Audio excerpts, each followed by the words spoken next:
O que tem de filho do diabo mercenário atrás de púlpito hoje engravatado, de Bíblia na mão pregando, falando Jesus, Jesus, o que tem hoje é impressionante. Parece que Pedro estava assistindo uma televisão. Impressionante, inigualável essa revelação. Amém. Mateus capítulo 9, no verso 14, diz assim: Então chegaram os discípulos de João e lhe perguntaram: Por que jejuamos nós e os fariseus muitas vezes, e os teus discípulos não jejuam? Respondeu-lhe Jesus: É possível que os amigos do noivo fiquem de luto enquanto o noivo ainda está com eles? Dias virão, quando o noivo lhes será tirado, então jejuarão. Ninguém coloca remendo novo em roupa velha, porque o remendo força o tecido da roupa e o rasgo aumenta. Não se põe vinho novo em odres velhos. Se o fizer, os odres rebentarão, o vinho derramará e os odres se estragarão. Mas põe-se vinho novo em odres novos, e assim ambos ficam conservados. Amém, irmão? Podem sentar. Irmão, a antiga polêmica, para alguns, não para nós, da questão jejum, e nós já vimos que o jejum está diretamente relacionado às catástrofes, às tristezas, às lamentações, totalmente diferente do que as igrejas passaram a encampar, jejum para ficar forte espiritualmente. Isso que hoje nós vemos como realmente ridículo, pela falta de conhecimento, um dia nós também estávamos perecendo. Vi muita gente desmaiando dentro das igrejas. Irmão desmaiou, socorre aqui, socorre ali. Depois, irmão está em jejum, né?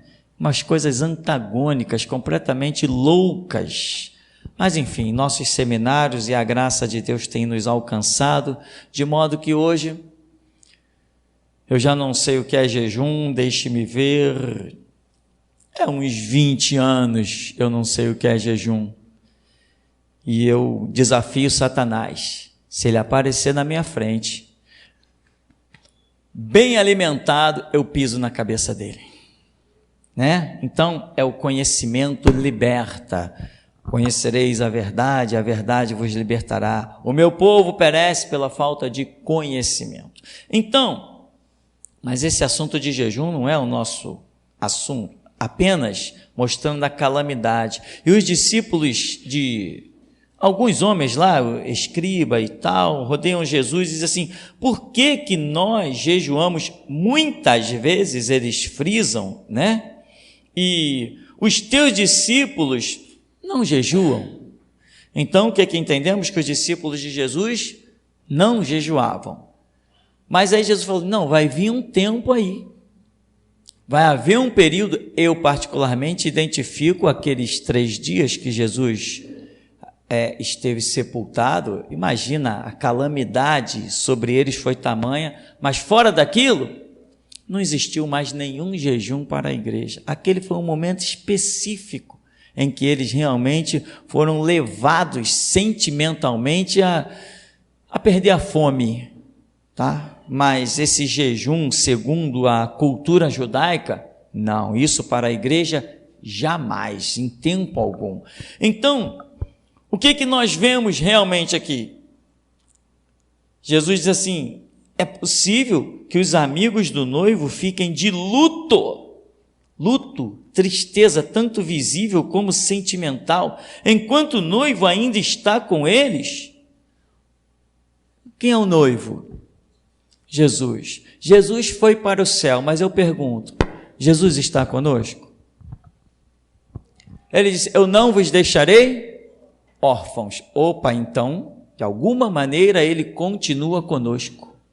De alguma maneira a divindade continua conosco, certo? Porque ele não nos deixou órfão. O que é um órfão? É alguém abandonado. Nós ficamos abandonados? Não, não ficamos abandonados. Se tivéssemos ficado abandonados, não teríamos autoridade para falar em nome de Cristo, não teríamos autoridade contra o diabo, não desfaríamos as obras de Satanás. então verdadeiramente não ficamos sós, não ficamos abandonados. E aqui está sendo cobrado de Jesus: cadê a tristeza? Cadê o jejum dos teus discípulos? Ele falou assim: não tem como que esse povo vai ficar triste? Como que esse povo vai ficar com pano de saco? Como que esse povo vai ficar lamuriando num canto? Não tem como, eu estou com eles. Como que eles vão ficar tristes? Se eles têm fome, eu multiplico os pães e os peixes. Se alguém morre, eu ressuscito. Se alguém fica enfermo, eu curo. Se tem alguém problemático com demônio, eu expulso. Eu faço como que eles vão ficar tristes? Me diz aí vocês. Isso que Jesus fazia lá, ele continua fazendo exatamente hoje, aqui, agora, nesse instante? Sim, então ele está conosco da mesma maneira que estava com aqueles. Como eles não estavam tristes, eu também não tenho motivo nenhum para ficar triste. Mas ele falou assim: vai chegar um dia, olha aqui, ó. Ninguém coloca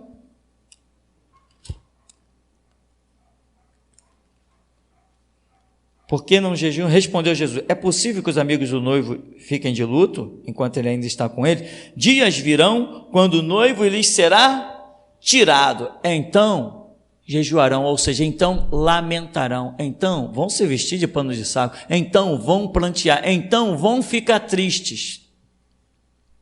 Eu nunca mais jejuarei então, porque ninguém pode arrancar o meu Cristo de mim, nem eu dele. As minhas ovelhas eu as tenho na palma da minha mão, e eu estou disposto a viver e morrer com esse Cristo. Então não tenho nunca mais motivo de tristeza. Se me jogarem na arena no meio dos tigres, não vão arrancar a minha alegria. Se me matarem, não conseguirão tirar a minha alegria. Não interessa o que vão fazer, não vão me fazer negá-lo. E se eu não o negar, eu estarei sempre feliz e alegre. Mas, se de alguma maneira Cristo for arrancado de nós, aí a nossa alegria se vai. A Escritura diz assim: alegrei-me quando me disseram, vamos à casa do Senhor. Se você sente alegria em ir na casa do Senhor, é porque você vai encontrar o Senhor. Se você fosse num lugar, eu cheguei aqui no templo, mas Jesus está aí. Não, Jesus não está aqui não. O que você veio fazer aqui se Jesus não está aqui?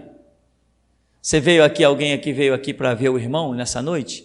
Aí está perdendo tempo demais. Você veio aqui porque você acredita que os olhos do Senhor estarão sobre ti, que a sua mão vai te tocar, que as suas vestes vai te cobrir e que os anjos ministradores a respeito dos que hão de herdar a vida eterna vão receber ordem a teu respeito.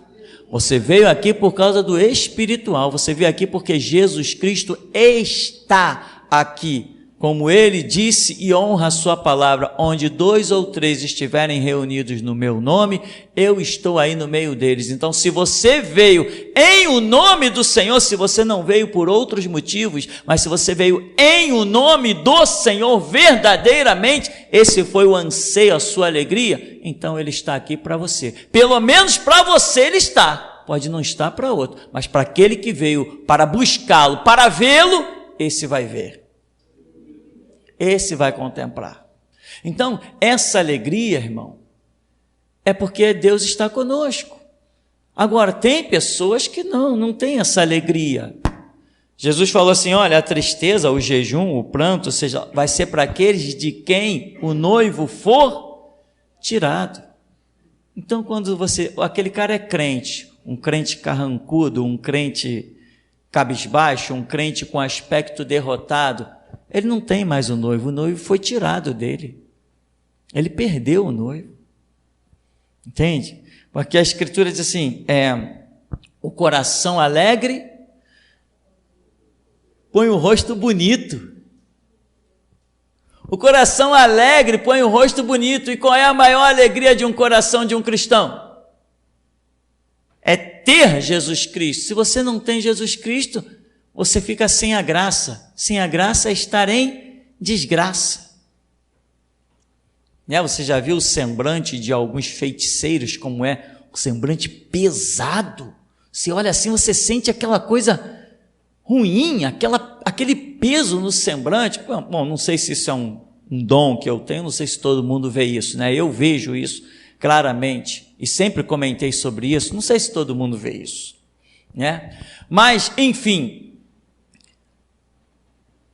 a alegria no Senhor, a nossa força é. Alegrei-me quando me disseram, vamos à casa do Senhor. O coração alegre aformoseia o rosto. Teu coração é feliz? Teu coração é alegre? Por causa de Jesus Cristo? Então, irmão, não tem essa de... Não, irmão, devagar, eu não gosto de muita brincadeira, não. Eu gosto de muita brincadeira, eu sou muito feliz. Eu gosto de muita piada, eu gosto de muita alegria. Eu entro na padaria, eu pergunto assim, vende pão aqui? Aí o camarada, não, aqui não, ali no açougue, vai ali no açougue buscar. Eu digo, poxa, já entrei em tanta padaria e não acho pão. Aí eu digo, pô, esse cara é maluco? Não sou maluco não, sou feliz, sou alegre, entende, irmão? Sou alegre, brinco, conto piada e vou tocando a vida, sabe? Hora de falar sério? É hora de falar sério. Hora de, recebi do Senhor é isso e isso, recebi do Senhor é isso e isso. Irmão, não estou recebendo nada do Senhor, então vamos jogar um futebol, vamos jogar bola de gude, vamos contar uma piada, vamos brincar, vamos buscar, vamos orar, sabe, irmão? É assim que eu vivo. Não tem esse negócio de ser carrancudo, né? Que nem muita gente que nós já conhecemos. Uma coisa horrível. Você pergunta assim, olha para certas pessoas, certos comportamentos, e você pergunta, onde está o Espírito de Deus? Pastor, né? Dizem que é pastor, não é pastor para mim, pode ser pastor para os outros, para mim não é pastor, e ponto final, não é, não sou obrigado a chamar o tigre de leão, nem a ema de girafa, e os camaradas que eu vejo, a Bíblia não diz que pelos frutos se conhece a árvore? Irmão, se o camarada é pastor, ele tem que ser alegre, ele tem que ser feliz. Eu não posso reconhecer em alguém que tenha o Espírito Santo mergulhado nas tristezas, nos rancores, na melancolia, ou se sentindo superior aos outros. Não, quem é pastor, quem tem o Espírito de Deus, não se sente superior aos outros.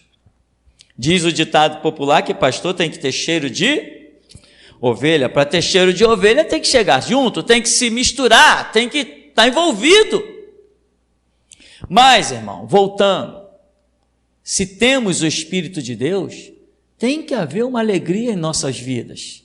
E isso funciona, irmão, como um termômetro. A própria Escritura diz, alegrei-me quando me disseram, vamos à casa do Senhor. Ora, mas se você não sentir alegria em ir à casa do Senhor, alegria não é, vamos lá, é dia de culto, vamos lá, não, alegrei-me, eu sinto alegria em ir àquele templo, em ir àquele lugar, e essa alegria é tão tremenda, é tão forte, é tão contagiante que eu não troco isso por nada, só um motivo de força maior me impedirá de ir àquele templo. Porque eu sinto alegria, e se eu sinto alegria tão satisfatoriamente, eu vou querer ir à casa do Senhor. E tem mais, alegrei-me só quando me disseram, vamos, eu digo, vamos. Só quando disseram, vamos à casa do Senhor, aquilo já move o meu espírito, a minha alma, eu digo, vamos agora. É isso, irmão, que faz o Espírito, isso que te faz detectar que Deus está na tua vida. A alegria do Senhor em ti, porque Jesus Cristo não morreu na cruz para você ser triste.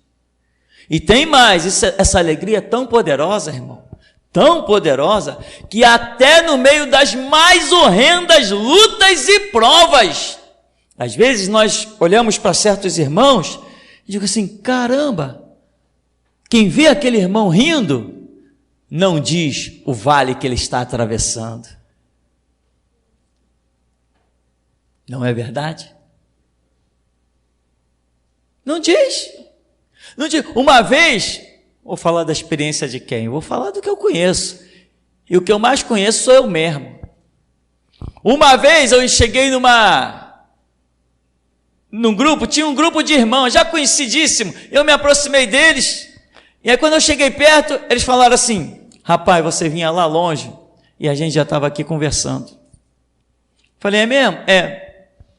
Você só vive rindo, teu sorriso é irradiante, e você vinha lá, a gente já estava aqui comentando, que mal é olhar para você e você está sempre rindo. Eu pensei assim: caramba, se ele soubesse a prova que eu estou passando. E estava sendo triturado. Mas crente que é crente, no meio do campo de batalha, não tem motivo para não festejar. Não tem motivo para não dar glória a Deus. Se o povo de Israel no deserto, quando veio aquela fome, a sede, etc, etc, se eles ao invés de murmurar, eles tivessem adorado, eu digo: bendito é o teu nome, Senhor, porque esta fome não vai nos matar, esta sede não vai nos destruir, eles teriam visto a maior glória de todos os tempos. Mas não souberam ter essa alegria. Estão vendo a nuvem em cima deles, estão vendo a coluna de fogo diante deles, estão vendo coisas gloriosas, mas cadê a alegria? Não tinha murmuração. Caim, traz oferta para cá. Abel, traz oferta para cá. Aí diz a Escritura: Deus olhou para a oferta de Abel e disse: aceito a tua oferta, Abel. Abel deve ter ficado muito feliz. Aí Deus falou assim: não, Caim, essa oferta eu não quero não. Essa oferta eu não quero. Caim ficou irado. Mas ele foi reprovado? Não, Caim não foi reprovado. A oferta dele foi reprovada. Deus vem e fala com ele: por que descaiu o teu semblante? Quando alguém perde a alegria em Deus, o que acontece? Descai o semblante, perde a graça, fica carrancudo, passa a ser aquele crente: não, irmão, eu sou muito sério com Deus. Que sério com Deus, meu irmão? Sério com Deus? Tem um filme aí que mostra Jesus numa festa de casamento dançando. Não que eu acredite naquilo, mas não faz a mínima diferença para mim. Pode ser que Jesus tenha dançado. Ele não foi convidado para uma festa de casamento? Não era costume? Até os sacerdotes em Israel não dançavam? Dançavam. Por que Jesus não dançou? Aí um dia, quando lançaram o filme, eu estava visitando uma igreja, entrou um pastor, deixa a denominação para lá que não faz diferença, senão parece perseguição. Aí o pastor chega: irmão, nós vamos orar, porque eu estava assistindo televisão ontem, eu vi uma blasfêmia, apareceu um filme absurdo, com Jesus dançando numa festa de casamento. Eu lá no banco falei: descobriu a pólvora, coitado, infeliz. E daí que Jesus dançou? Eu danço. Davi disse: se o Espírito, nós não cantamos, se o Espírito de Deus se move em mim, eu danço como Davi. Irmão, mas não era uma dança A, B, C, D, também tu não estava lá para ver que tipo de dança foi? Está julgando que não sabe? Deixa lá. Jesus dançou? Dançou sim, para mim ele dançou porque ele era feliz. Está numa festa de casamento tocando, todo mundo, e lá vai Jesus dançando, andando para lá e para cá. Qual o problema? Morreu alguém, caiu, o mundo explodiu. Quem tem alegria tem, meu irmão. Quem não tem, não tem, ponto final. Agora tem uns que não tem, quer tirar de quem tem. Se tu não faz, é pecado, então é pecado para você, mas se não é para o outro, cada um anda segundo a fé que alcançou. A Escritura diz que quem é forte de tudo come, quem é fraco come legumes. Alegria, irmão, é algo marcante na vida de um crente, porque é impossível alguém que sinta o Espírito Santo se mover dentro de si, que não tenha uma alegria constante. Não é possível. Você entra no açougue, você brinca com o açougueiro. É incontrolável a alegria do Espírito, é incontrolável. É algo incontrolável. Não temos palavras para explicar algo incontrolável. Aí diz, Caim, eu vou pegar o texto aqui, irmão, lá em Gênesis. Gênesis no capítulo 4, para nós ficarmos bem a par. Gênesis 4, então Adão teve relações com sua mulher Eva, ela concebeu, deu à luz Caim e declarou, com a ajuda do Senhor tive um filho. Verso 2, voltou a engravidar, nasceu Abel, irmão de Caim. Abel tornou-se pastor de ovelhas, Caim cultivava a terra. Passado o tempo, verso 3, Caim apresentou alguns produtos do solo em oferta ao Senhor. Abel, por sua vez, ofereceu primícias e a gordura do seu rebanho. Ora, o Senhor aceitou com alegria a Abel e sua oferta. Todavia, não se agradou de Caim e de sua oferenda. Por esse motivo, Caim ficou muito irado e seu semblante assumiu uma expressão maligna. Então o Senhor abordou Caim, por que estás furioso? E por qual motivo teu rosto está transtornado? Veja, diz a Escritura que Deus rejeitou, não se agradou de Caim e não gostou da sua oferenda, mas Deus não o abandonou. Deus foi lá falar com ele, por que você está furioso? E por qual motivo teu rosto está transtornado? Se procederes bem, não é certo que serás aceito? Entretanto, se assim não fizeres, sabe que o pecado espreita a porta e deseja destruir-te. Cabe a ti vencê-lo. Ou seja, porque o semblante de Caim se descaiu? Porque de alguma maneira ele entendeu uma rejeição. Houve realmente uma rejeição, não uma rejeição total. Não é total, Deus não abandonou Caim. Não, muitas vezes acontece conosco. Nós temos atitudes que até pensamos que é do bem, que é para Deus, mas depois Deus vem e rejeita, reprova aquelas atitudes. Ele não nos abandonou. Nos reprovou em um momento a atitude que estávamos tendo, mas não nos abandonou. Nós podemos dar a volta por cima, recomeçar e ver a glória que muitos que nunca erraram não verão. Muitos que nunca erraram não verão a glória de certos que caíram 5, 10 vezes. Porque tem muita gente que não erra, mas o coração nunca se curvou o suficiente. E tem gente que erra, mas o seu coração sabe se curvar diante de Deus, né? Não me lances fora da tua presença, Senhor. Cria em mim um espírito reto e inabalável. Cria em mim, ó Deus, um coração puro e renova dentro de mim um espírito reto.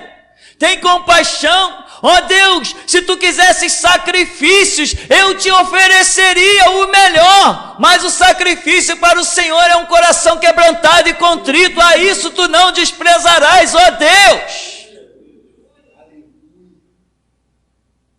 Não é quem nunca caiu que vai ver a glória de Deus, não. É quem sabe cair e reconhecer e lutar para fazer o melhor. É esses que verão a glória de Deus. Jesus não veio chamar santos. Então, irmão, Caim aqui, o semblante dele descai. Por quê? Por causa de um momento de repreensão. Então, repreensão ou seja, semblante descaído e tristeza é para quem não está na comunhão com Deus. Quem está na comunhão com Deus não tem motivo, meu irmão, de ficar triste. Mesmo que esteja na prova, mesmo que a mesa esteja vazia, a comunhão com Deus supre a tua mesa vazia. A comunhão com Deus supre a tua geladeira vazia. Supre mesmo, supre. E não adianta dizer, pastor, você não sabe o que é uma geladeira vazia. Sei sim, sei o que é uma geladeira vazia. Eu sei o que é entrar no mercado com um trocadinho e dizer assim, eu preciso passar o mês com esse dinheiro, o que eu vou fazer? Comprar macarrão. Comprava macarrão. Saía comprando macarrão e arroz só. Vão passar o mês com macarrão e arroz. E quando chegava em casa, pensando que ia passar o mês com macarrão e arroz, mas adoração de pé.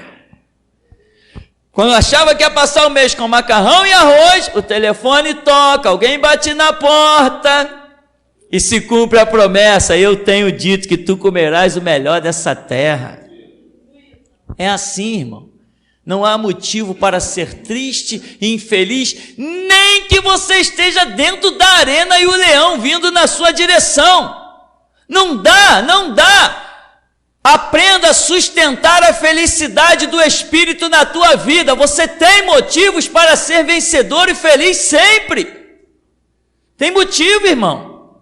Não interessa a tua condição, a tua alegria e a tua comunhão com Deus independe de qualquer situação física ou psíquica que queira te envolver. Lute! Lute para não se deixar vencer. Caim se deixou vencer. Deus falou assim com ele: olha, não está tudo terminado. Se tu procederes bem, tu não serás aceito. Vai lá e procede bem. Amém? Mas ele se deixou levar por um momento e não quis mais retornar à questão. Ele investe na desgraça e ficou com inveja daquele cuja oferta havia sido aceita. Então lá está Abel feliz da vida.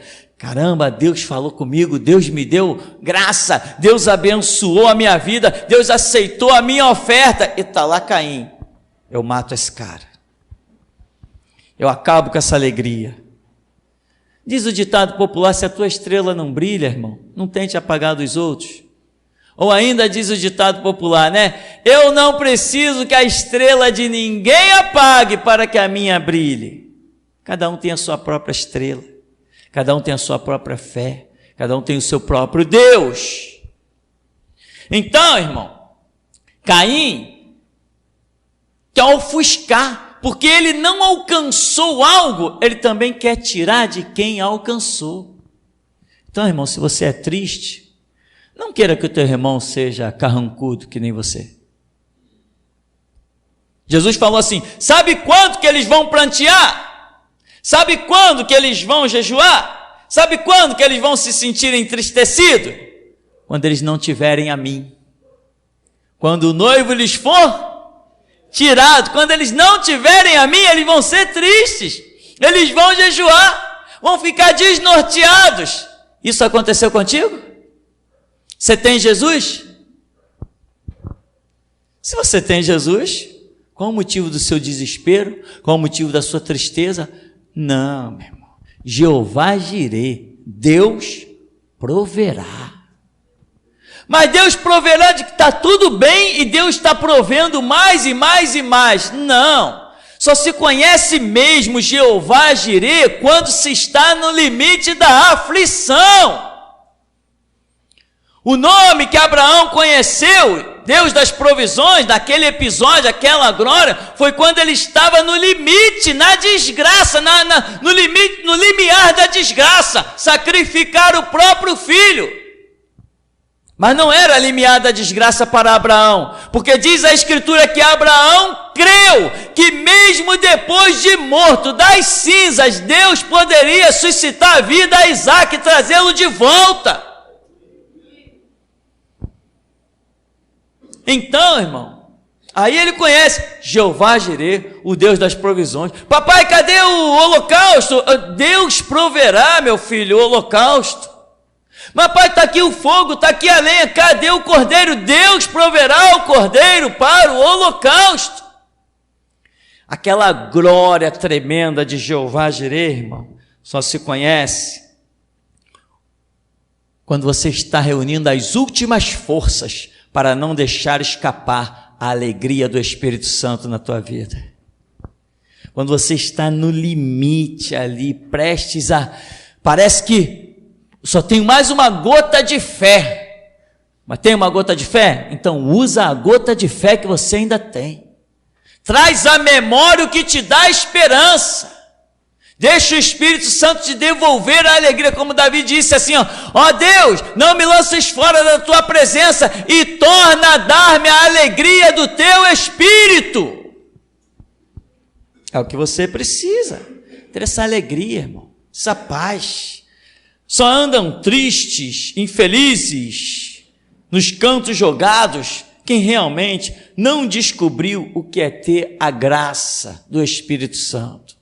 Tem mais, não importa o que venha para tirar a tua paz, não importa o que venha para tirar a tua alegria, apenas creia, porque o Senhor disse, não te tenho eu dito que se tu creres, tu verás a glória de Deus. Sabe, irmão, não importa, e nós precisamos disso. Nesse exato momento tem um mover, nós precisamos disso, de entender que não importa a mais fúnebre notícia, a aparência da maior desgraça, eu posso todas as coisas naquele que me fortalece. Não interessa o que esteja na preeminência de acontecer, não interessa que pareça que o meu destino está fatidicamente traçado, não interessa se parece que o meu próximo passo é um passo de desgraça, o meu Deus é poderoso para fazer muita coisa antes que eu dê o próximo passo. Lázaro estava lá morto há 4 dias e essa palavra foi dada, não tenho eu dito que se tu creres verás a glória de Deus? E tem coisas que vêm sobre as nossas vidas que nem se comparam a uma morte de 4 dias, a um corpo em decomposição, e nós já estamos lamuriando, lamentando. Dizendo, Deus, cadê o Senhor que me abandonou? Desde quando se ouviu na história da humanidade que Deus tem abandonado alguém? Se ainda há alegria em ti, é porque o Espírito ainda te ama. A quem ele rejeitou, você nem lembrará que há um Deus. A quem ele rejeitou, você perde toda a alegria, você não tem mais força de se dirigir aos átrios do Senhor, se a alegria do Espírito for retirada de você. Você perde tudo, irmão. Então, não queira você mesmo jogar essa alegria por terra. Porque antes de Caim fazer aquela besteira, Deus não havia rejeitado ele por completo, mas ele se rejeitou a si mesmo. Deus pergunta, por que teu semblante está assim? Não foi eu que fiz isso aí não, hein? Amém, meu irmão? Deus falou para Caim, por que descaiu o teu semblante? Ou seja, eu não tenho nada com isso não. Eu não decretei essa desgraça sobre você. Eu não decretei essa queda do teu semblante. Essa fisionomia horrível que você está aí, que demonstra a amargura do teu coração. Eu não fiz isso não. Por que o teu semblante está descaído assim? Tem gente, irmão, que Deus não rejeitou, mas a pessoa é que rejeita-se a si mesma. Tem gente que Deus não tirou dela a alegria, mas ela é a autopiedade, é o coitadinho, é a coitadinha, tadinho, né? Irmãos, eu estou numa luta, irmãos, eu estou numa dificuldade. Vou falar de novo uma experiência. Eu conheci uma família antiga da Igreja Batista. O filho estava lá no CTI, recém-nascido lá no CTI. E os médicos falaram assim, não tenha muita esperança não. Chegaram lá para visitar, o menino estava numa situação horrenda mesmo. E todo mundo na igreja falou assim, está difícil a situação. Aí, um irmão de outra igreja soube, conversaram com ele. Hoje dá para ir lá fazer uma oração no CTI? Vamos lá, juntou uma turminha, foi. Eu nem fiquei sabendo nessa época, eu era da igreja, não fiquei sabendo do momento da saída da reunião. Foi lá, chegou lá no CTI, aquela criança respirando assim, uma insuficiência respiratória fora do comum, uma criança recém-nascida, e o médico já tinha falado, está difícil demais, não tenham muita esperança. Aí o irmão encostou do lado da cama lá, começou a orar. Quando o irmão disse, amém, a criança estava assim,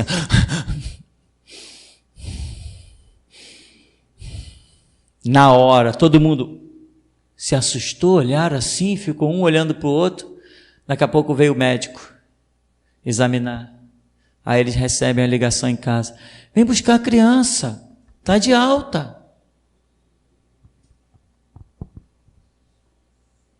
Mas esses irmãos apareciam na frente da igreja assim: irmãos, queremos pedir oração, tá? Os irmãos estejam orando, que a situação está difícil com o nosso filho, tá?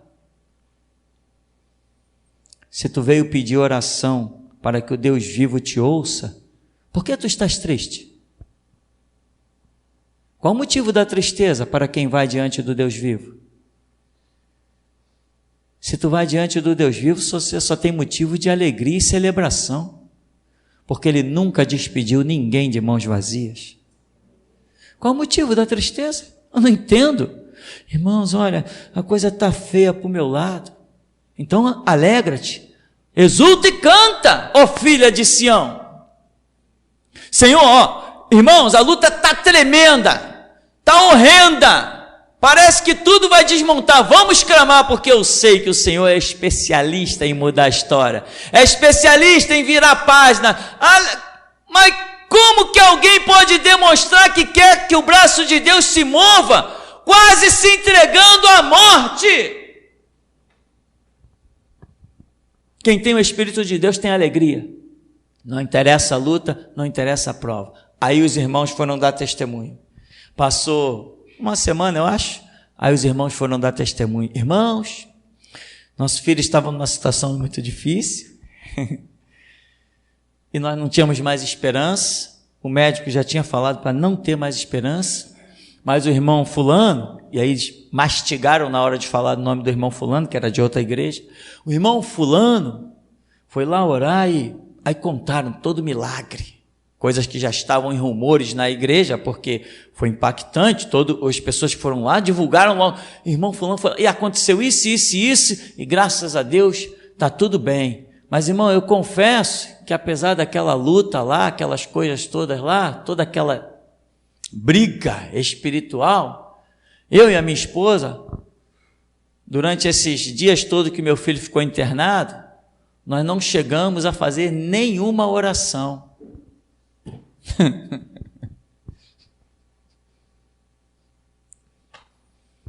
Depois querem me chamar de irmão. Não, os que são cristãos e irmãos, eles clamam, eles buscam, eles sabem que vai bater e a porta vai abrir. Jesus falou: batei, talvez a porta abra. Não, batei porque a porta abre. Bate, ela abre, não é talvez, ela vai abrir. Qual é o meu motivo de ser triste, se a porta vai abrir? Qual o meu motivo de ser triste, se a Escritura diz: Ele vai enxugar dos teus olhos toda lágrima? Não vai mandar ninguém para enxugar, Ele vai enxugar. Exulta, canta, alegra-te. Não existe derrota para quem tem uma porta diante de si, que a hora que bater ela vai abrir. Mas aí os irmãos, tadinhos, né, irmão? Batista, né? Tadinhos. Irmão, foram dias de luta, mas nós não chegamos a fazer nenhuma oração. Ah, é?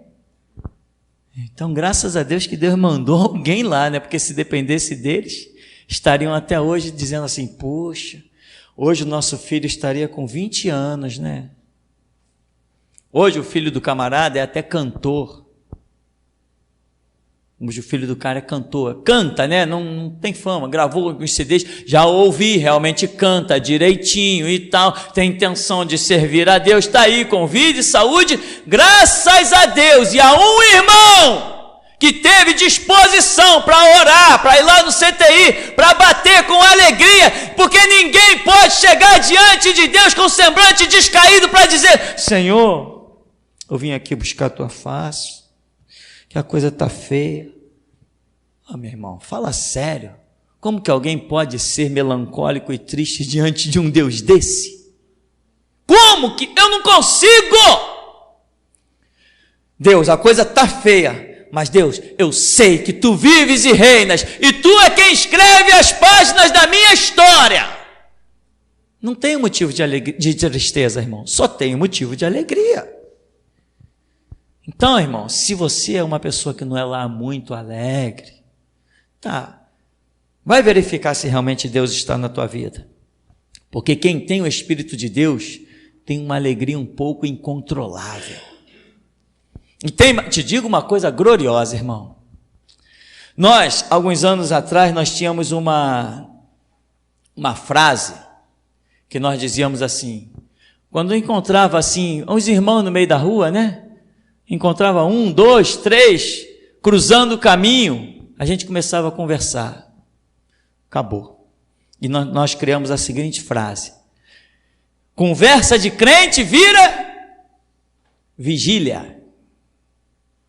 Quantas vezes no final de semana nos encontrávamos no meio da rua assim, passeando, rodando de um lado para o outro, cuidando da vida, fazendo alguma coisa, encontrava assim 2 horas da tarde, 3 horas da tarde, ficava em pé no meio da rua, conversando até meia-noite, 2 da manhã, só falando das coisas de Deus, só falando da glória da palavra, dos milagres e do mover do Espírito. Como que alguém pode ser triste sendo o templo do Espírito Santo? Não existe templo do Espírito Santo melancólico, caído, desgraçado.